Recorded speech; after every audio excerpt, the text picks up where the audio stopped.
শিবজি তৃতীয় নয়ন কোথা থেকে পেলেন এবং শিবজির জন্ম বৃত্তান্ত সম্পর্কে শিবপুরাণে যেটি বলা হচ্ছে, একটি অগ্নিস্ফুলিঙ্গ, সেই অগ্নিস্ফুলিঙ্গর শেষও নাই শুরুও নাই। সেখানে ব্রহ্মাজি এবং বিষ্ণুজি, ব্রহ্মাজি উপরে গেলেন এবং বিষ্ণুজি তলায় গেলেন, গিয়ে দেখলেন যে বিষ্ণুজি এসে বললেন যে না, আমি উৎস খুঁজে পাইনি, কোথা থেকে শুরু হয়েছে। কিন্তু ব্রহ্মাজি বললেন যে আমি উৎস খুঁজে পেয়েছি, কেতো কি প্রমাণ আছে, এইরূপ একটি বিষয় আছে। এবং তখন সেখান থেকে দৈববাণী হলো যে তুমি মিথ্যা বলছো, ব্রহ্মাজিকে বলা হলো, কারণ আমার আদিও নেই, আমার অন্তও নেই, এইরূপ একটি বিষয় আছে। এছাড়াও কি শিবজির আর কোনো জন্মবৃত্তান্ত আছে? এই বিষয়গুলি আমার কাছে জিজ্ঞাসা এসেছে যে শিবজির আর কোনো জন্মবৃত্তান্তের কোনো রহস্য আছে কি না, এবং শিবজি তৃতীয় নয়ন কোথা থেকে পেলেন। এই সম্পর্কে প্রথমেই আমি যে কাহিনীটি আমি এখানে বলবো সেটি এইরূপ। প্রথমে যখন করুণাময়ী তিনি বললেন যে তোমরা আমা হইতেই প্রসূত, শিবজিকে, বিষ্ণুজিকে এবং ব্রহ্মাজি তিনজনকেই বলছে যে তোমাদের জন্ম আমার থেকে, অর্থাৎ আমার হতেই তোমরা জন্মগ্রহণ করেছ। তাহলে এখানে দেবী সেটি কেন বলছেন? কারণ দেবীর ইচ্ছা হলো জগৎ সৃষ্টি করার। এই জন্য দেবী এনাদেরকে বলছেন যে ব্রহ্মাজিকে বলছেন তোমাকে আমি সত্যগুণে সৃষ্টি করলাম, শ্রী বিষ্ণুজিকে বলছেন তোমাকে আমি রজগুণে সৃষ্টি করলাম, এবং তমগুণে শিবজিকে সৃষ্টি করলাম। এইরূপ বলছেন যে তিনটি গুণ থাকতে হবে আমাদের যে সৃষ্টি কার্য চালাতে গেলে। অর্থাৎ দেবী বলছেন যে এই সৃষ্টি কার্যের জন্য তোমাদের আমার সঙ্গে সঙ্গমে লিপ্ত হতে হবে, কারণ এরপর না হলে সৃষ্টি কার্য চলবে না। তখন ব্রহ্মাজি বললেন যে মাতা, এটি আমার দ্বারা সম্ভব নয়, এবং শ্রী বিষ্ণুজিও বললেন যে না মাতা, এটি আমার দ্বারাও সম্ভব নয়, কারণ আমরা দুজনাই তোমা হইতে প্রসূত। কিন্তু সেখানে শিবজি নীরব হয়ে গেলেন। তখন দেবী বললেন যে তুমি কেন নীরব, শিবজিকে বললেন। তখন শিবজি বলল যে আমি আপনার সঙ্গে মিলিত হতে পারি, কিন্তু আমার একটি শর্ত আছে। তখন দেবী বললেন যে কি শর্ত বলো। তখন দেবীকে শিবজি বললেন যে আপনার ওই তৃতীয় নয়ন আমাকে দিতে হবে। ওই তৃতীয় নয়ন যদি আপনি আমাকে দেন তাহলে আমি আপনার সঙ্গে মিলিত হব। তখন দেবী বললেন তথাস্তু।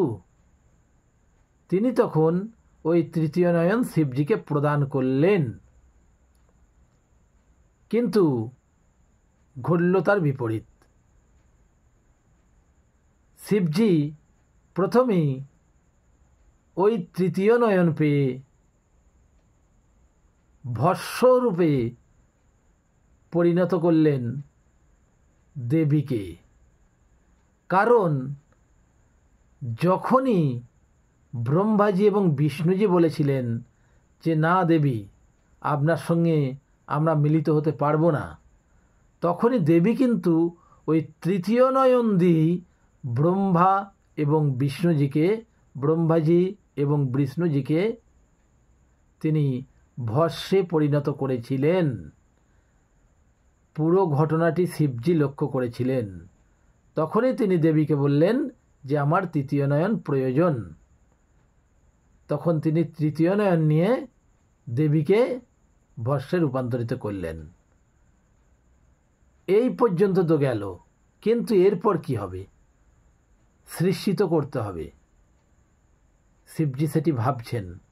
ভাবতে ভাবতে তিনি ওই তৃতীয় নয়ন দ্বারাই ব্রহ্মা এবং বিষ্ণুজিকে জীবিত করলেন এবং দেবীর যে ভস্য ছিল 3টি গুণে সেই ভস্যকে বিভাগ করে 3টি গুণ দ্বারা সেখানে প্রদান করলেন, সত্য, রজ এবং তম। এই সত্যগুণে প্রদান করল দেবী সরস্বতী, সৃষ্টি হলো। যখন সত্যগুণ প্রদান করা হলো তার দ্বারা ওই দেবাদিদেব মহাদেবের তৃতীয় নয়ন দ্বারা সৃষ্টি হলো মহাদেবী সরস্বতী, যাকে আমরা মহাসরস্বতী বলি। এরপরেই সৃষ্টি হলো রজগুণে দেবী মহালক্ষ্মী এবং তারপরেই সৃষ্টি হলো তমগুণে দেবী কালিকা। এইভাবে শিবজি তমগুণে দেবী কালিকাকে বিবাহ করলেন, শ্রী বিষ্ণুজি রজগুণে লক্ষ্মী দেবীকে বিবাহ করলেন এবং সত্যগুণে ব্রহ্মাজি সরস্বতীকে বিবাহ করলেন। এইরূপ কাহিনী। তাহলে এখন বিষয় যে দেবী যে বলছেন তোমরা আমার দ্বারাই প্রসূত, তাহলে এই তত্ত্বটি কোথায় আছে? এই তত্ত্বটি রয়েছে বৃহৎ নীলতন্ত্রে। এটি বলছেন শ্রী শুক্রদেব, মানে শুক্র উবাচ নামে এটি খ্যাত। এটি রয়েছে 5ম পটলে।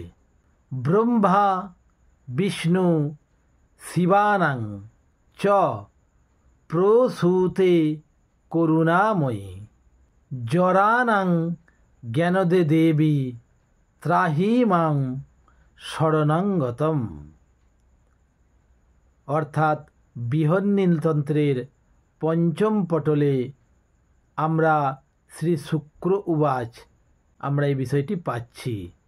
অর্থাৎ এর বঙ্গানুবাদ করলে যেটি দাঁড়ায় সেটি এইরূপ: শ্রী শুক্র বলিলেন, ব্রহ্মা বিষ্ণু শিবজি 3 জনাই দেবী করুণাময়ী হইতে প্রসূত হইয়াছেন। জরানাং জ্ঞানদে দেবী ত্রাহি মাং শরণাগতম। হে দেবী, আমার জড়ত্ব নাশ করে আমাকে জ্ঞান প্রদান করুন, আমাকে ত্রাণ করুন, কারণ আর আপনার আশ্রয় প্রার্থীও যেন আমি সর্বক্ষণ হতে পারি, এইরূপই এখানে বলা হয়েছে। আশা করছি বিষয়টি আপনাদের ভালো লাগবে। ভালো লাগলে চ্যানেলটি অবশ্যই সাবস্ক্রাইব করবেন, শেয়ার করবেন, কমেন্টের মাধ্যমে আপনাদের অমূল্য মতামত অবশ্যই জানাবেন এবং লাইক করবেন। সকলকে পুনর্বার নমস্কার। সর্বমঙ্গলমঙ্গলে শিবে সর্বার্থ সাধিকে শরণে ত্র্যম্বকে গৌরী নারায়ণী নমস্তুতে। সকল কিছুই মা।